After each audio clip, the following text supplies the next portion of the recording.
ଭାଇ ସିନା ତାକୁ ଭୁଲରେ ମାରିଦେଲେ, କିନ୍ତୁ ଆମେ ଡରିଗଲୁ ଆଉ ତାକୁ ନେଇ ଆମେ ଆମ ବାଡ଼ିରେ ପୋତିଦେଲୁ।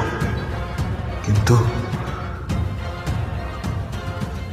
କିନ୍ତୁ ତା ଆତ୍ମା ଆମ ଝିଅ ଦେହକୁ ଆସିଲା ଆଉ ଆମକୁ ବହୁତ ହଇରାଣ କଲା। ତାପରେ ଭାଇ ବାଧ୍ୟ ହୋଇ ଗୁଣିଆ ଡକେଇଲେ ଆଉ ସେ ଗୁଣିଆ ତାକୁ ନିଜ ଆୟତରେ ଆଣିଲା।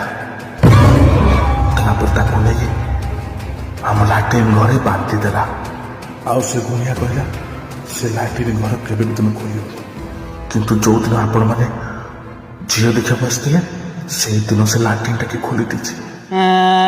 ବାପା ମତେ ପାସ୍ ଲାଗିଲା, ମୋ ବାଥରୁମରେ ନାଲି କପଡା ଭିଡା ହେଇଥିଲା, ଜାଣି ପାରିଲିନି ମୁଁ ହିଁ ଖୋଲି ଦେଇଛି।